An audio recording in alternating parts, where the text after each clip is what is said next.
Oo. At sa loob-loob ko habang kami nasa hukuman at ako'y abogado for 33 years. You're in my world now, baby!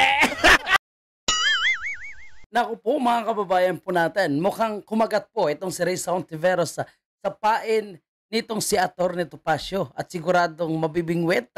Ika nga, nahulog sa bitag itong si Risa Hontiveros dahil po sa kanyang pag-file ngayon ng kaso dito mga kababayan po natin kay Atty. Topacio. Naalala niyo po ba mga kababayan po natin nung lumabas yung issue nitong si alias Rene at sinasabi po mga kababayan na mag-file daw po ng kaso itong si Risa Hontiveros laban kay alias Rene, hinahamon po siya ni Atty. Topacio.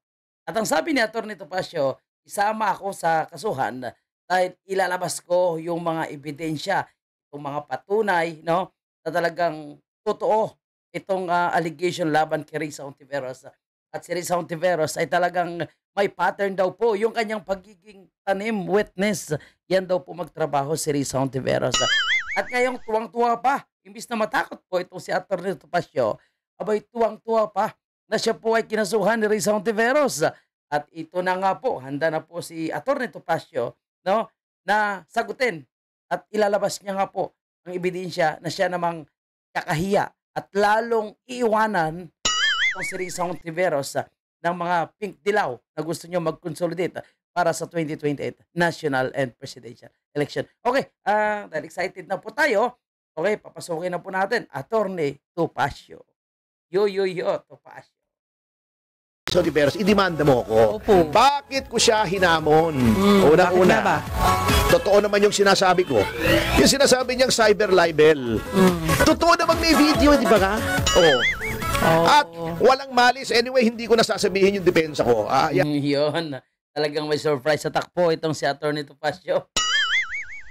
No, totoo namang may video. Nako, Risa. Mo siyang manghula. Number 2, gusto kong i-expose si Risa Hontiveros for what she is. Na hindi siya karapat-dapat maging pangulo sapagkat hindi niya kaya na kinikriticize siya. Yun, Risa Hontiveros, dagdagan mo pa yung kaso kay Atty. Topacio. Dahil totoo naman, kahit ako naman mga kababayan, hindi talaga kaya ni Risa Hontiveros yung sabing presidente na yan, no? At wala naman kasing boto sa kanya kahit pipilitin niyang kakayanin, mga kababayan. Diba? Si Pangulong Duterte, wala namang idinimanda yun eh. Wala. Na kahit sino for libel. Oh, wala, di ba? Opo, wala. Yung iba dyan, wala naman dinidemanda. Si Sara Duterte, walang dinimanda. At hindi lang mga Duterte, marami naman pong public official. Yan po yung kaibahan po ng mga Duterte. Hindi po sila nagdidemanda sa sino mang nagpaparatang sa kanila. First, dahil alam naman nila, yung tao hindi maniniwala sa mga paratang na yan dahil wala namang katotohanan. No, yung paratang sana, kung nakikita nila sa mga Duterte. Kaso wala po eh. Hindi ganon eh.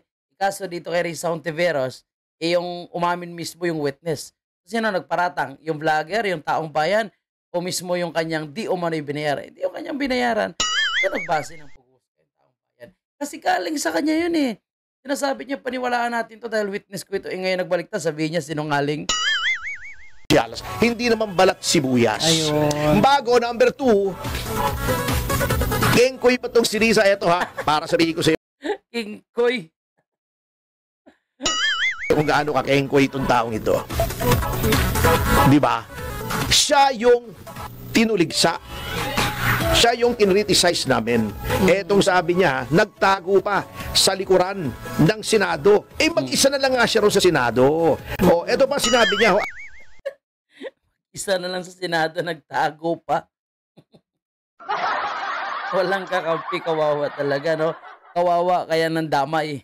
ayon sa GMA News Online, sabi ni Risa Hontiveros, and I quote, yung video na yan, yung pagkalat niyan, yung pagdagdag pa ng mga kasinungalingan ng vloggers na ito ay atake din sa mandato at kapangyarihan ng Senado.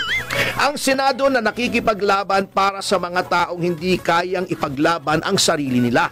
Walang senador na papayag dyan, hindi papayag ang Senado dyan. Unquote. Okay, Risa. Ang daming senador hindi naman nagdidemanda ng libel. Bakit? Sa pool. sinama mo yung Senado? Yun na. Number 2, ikaw ang ini-criticize. Bakit sinama mo yung Senado? Ba't nagtago ka sa likod ng Senado? Hindi lang po yan mga kababayan natin, no? Dalawang senador ang dapat gusto niya di umano na isama sa mga allegation, di ba? O, ngayon gagamitin niya yung Senado, sinisira yung institusyon ng Senado. Di ba dalawang senador nga ang gusto niyang ipasama? Senator Bato at si Senator Bongo. O, ano ba yan sila? Another planet, another group, or another, tawag sa another senators? Di naman yan. No? Mga nasa Senado din naman yan. Nakabilang no, sa gusto niyang idamay diyan sa allegation laban kay Pastor Kibuloy. Insecure match. Number 3, di ba sinabi mo kay Attorney Reginald Tongol, bakit mo, you do not speak for the Senate? Wala naman sinasabi si Attorney Tongol na he is speaking for the Senate. Now, you are speaking for the Senate. Sasabihin mo hindi papayag ang Senado dyan. Wala man naman nagsasabing ibang senador kundi ikaw na hindi sila payag eh. Rizal Ontiveros, you also do not speak for the Senate. Nako po, kawawa si Risa, mga kababayan po natin, basag na basag kay Atty. Topacio. Mo. Yan, na-reveal na kung anong tunay na pagkatao mo, Rizal Ontiveros. Cannot take criticism, bengatibo ka. Totoo naman may video. Totoo naman may kidnapping case ka dati. Magtitistigo si Jing Paras. Totoo. Ala, patay tayo dyan, mga kababayan po natin. Jing Paras magtitistigo rin. O namang may demanda ka dahil dun sa witness tampering sa Farmally, uulitin ko rito. Ako, inulit-ulit. Atty. Topacio. Ako, Rizal Ontiveros, lalo kang masisira dito. No? Sira na yung karir ni Rizal Ontiveros. Wala namang hindi totoo sa sinabi namin. Ngunit hindi mo, sabi nga dun sa A Few Good Men, di ba yung karakter ni Jack Nicholson? You want the truth? You can't handle the truth! Kulit talaga ni Topacio, no? Bakit ka ibobotong presidente kung ganyan ka? At importante po na tinatalakay yang karakter mo because you are a public figure. Importante dahil gusto mong magpangulo, dapat talagang suriin ang pagkatao mo bilang... Ang problema kasi dito, no, mga kababayan po natin, hindi makatanggap ng kritiko itong si Rizal Ontiveros. Feeling niya kasi siya lang palagi yung tama. No? Ngayon, paano yan? Mukhang hindi po nakikisama kay Rizal Ontiveros.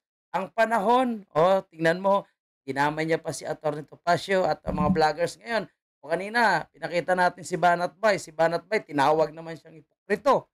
Ipokrito ka daw, Rizal Ontiveros.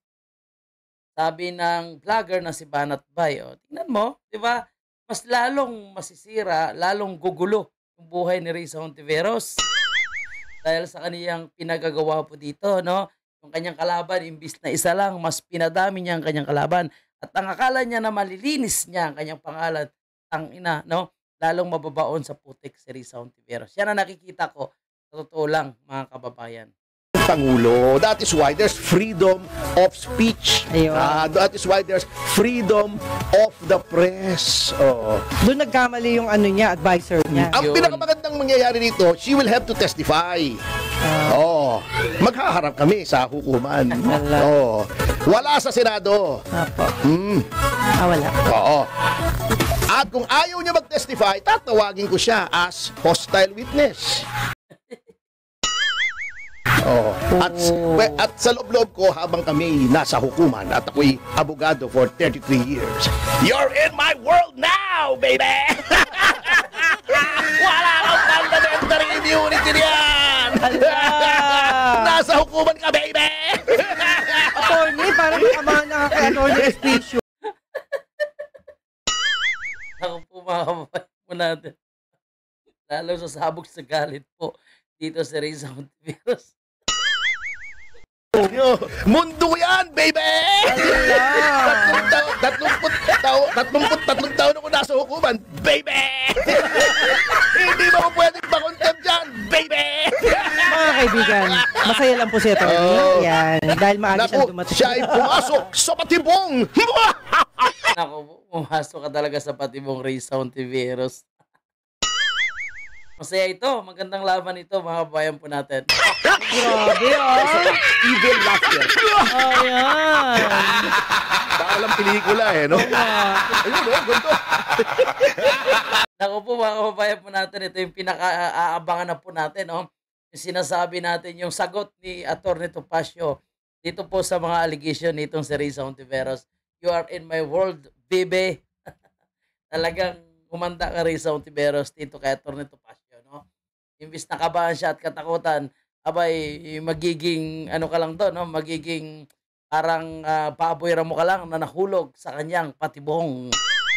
Nakita kita, Tony, dito. Pasensya na. Well, anyway, marami pong nagpapasalamat. Si Risa kasi talaga. Kasi niya talaga ako maging senador, pinasisikat niya ako. Ako, pag tumakbo to senador, boto ko to, mga kababayan natin. Topacio, sa Senado. Mahirap yan, Sakit mahirap. ng tiyan ko. Attorney, mahirap na trabaho yan. Alam mo, parang mas inspirado kung magkomentaryo pagka Ay, naka-Dennis natabaho Antinor yan. Pink ako. So, abangan natin, mga kababayan po natin, ha? At kailan kaya mangyayari yung pagkaharap nitong si Risa Hontiveros at itong si Atty. Topacio. At alam mo, sabi niya nga, mas paborito dahil walang contempt dito, no, na mangyayari. Kaya ilalampaso niya umano itong si Risa Hontiveros. At totoo yung sinasabi, no, ng partner ni Atty. Topacio. Mukhang nagkamali po yung advisor ni Risa Hontiveros sa pag-advise na kasuhan itong si Atty. Topacio at kasama na rin yung mga vloggers. In take note, Jing Paras ay magtitistigo umano, mga kababayan natin. So matindi, talagang pinahamak ni Risa Hontiveros ang kanyang sarili dito, mga kababayan natin. At bukas po yung ating comment section para sa issue ng ating pinag-uusapan. Buhay po kayo lahat at hanggang dito na lang muna, mga kababayan. Huwag kalimutan mag-follow, mag-subscribe sa ating social media platform, Kabayan Pero Page,